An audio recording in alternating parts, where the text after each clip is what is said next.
ketepatan pemerintah untuk menetapkan prioritas itu bagian dari sukses. Prioritasnya apa? Kalau saya tanpa harus memisahkan nyawa manusia dengan pulihnya ekonomi, first thing first, kontrol pandemi ini, control the disease. Tadi itu, yang zona merah segera ubah menjadi kuning 1-2 bulan ini, yang kuning menjadi hijau 1-2 bulan ini misalnya. Dengan demikian itu dulu, karena ekonomi akan segera merapat, melengkapi, menyusul, ya. Prioritas itu berkaitan dengan strategi, berkaitan dengan kebijakan. Saya kira pemerintah tahu, dan saya lihat memang kalau saya dengarkan, meskipun tidak holistik, sepotong-sepotong, insya Allah lah paling tidak harapan saya sudah menuju ke sana. Nah, kalau mengalokasikan resources begini maksud saya, negara manapun tidak punya sumber daya yang melimpah ruah, termasuk sumber daya finansial.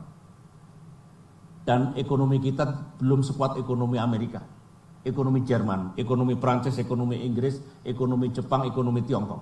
Belum. Oleh karena itu pandai-pandailah mengalokasikan, kita punya uang, budget kita, APBN kita. Apalagi kita tambah utang. Budget yang ada nggak cukup, utang masuk, nah ini harus pas betul. Jangan kemana-mana, harus disiplin kita ini. Mestinya alokasinya adalah to stop the disease, dialirkan ke dunia kesehatan, rumah sakitnya, APD-nya, kemudian pelayanan kesehatannya, semualah, seluruh tanah air, agar makin sedikit yang terjangkit, makin sedikit, akhirnya nol nantinya, insya Allah. Itu alokasi anggaran yang pertama. Yang kedua, ini sudah banyak pengangguran, banyak yang terdampak. Alokasikan juga bansos, social safety net, BLT apapun namanya, supaya rakyat tidak menderita secara berlebihan. Itu juga prioritas, mengalokasikan sumber daya yang tepat. Yang ketiga, memang ekonomi harus dibangkitkan. Tiongkok sekarang contoh, UMKM dibantu. Kemudian semua yang sedang mati suri dibantu. Yang kira-kira akan PHK besar-besaran, kasih fiscal insentif supaya tidak PHK. Jadi banyak kompromi yang bisa dilakukan agar terjadi kebangkitan kembali ekonomi, terjadi stabilisasi ekonomi. Nah, kalau 3 itu saja, control the disease, support the people, stabilize the economy, dengan seperti itu, meskipun cekak kita punya budget, ada keterbatasan dalam ruang fiskal kita, pasti lebih efektif.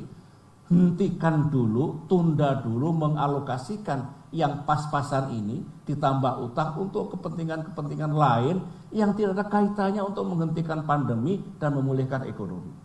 Nanti setelah ekonomi kita menggeliat kembali, bangkit kembali, baru dialokasikan kembali untuk yang lain-lain. Jadi kita harus disiplin, kita punya pengalaman di waktu yang lalu, pemerintah tidak disiplin, terjadi krisis ekonomi. Negara lain juga begitu. Jadi itulah yang saya maksud dengan set the priority, first thing first, allocate resources correctly, properly. Kira-kira begitu. Baik, sebelum kita akhiri acara talk show kita malam ini, barangkali Bapak SBY ingin menyampaikan pesan dan harapan kepada masyarakat, khususnya berkaitan dengan kedua buku Bapak yang telah Bapak tulis dan malam ini diterbitkan oleh The Yudhoyono Institute. Ya, dan juga keinginan Pak SBY terhadap manfaat kedua karya ini bagi Indonesia maupun juga bagi dunia, Pak. Iya, ini saya tidak ingin bicara yang tinggi-tinggi. Saya menulis buku ini dengan niat yang baik. Buku ini potret apa yang terjadi di dunia, termasuk negara kita. Saya tidak menggurui, tidak menguliai, dan tidak menyalahkan siapa-siapa. Tapi dari potret saya, pengalaman saya dalam menangani krisis, pengetahuan saya tulislah buku ini. Dengan demikian, bagi saudara-saudara kami rakyat Indonesia, setelah membaca Dua buku ini begini saja, kalau cocok diambil, kalau tidak cocok lupakan saja. Kira-kira seperti itu.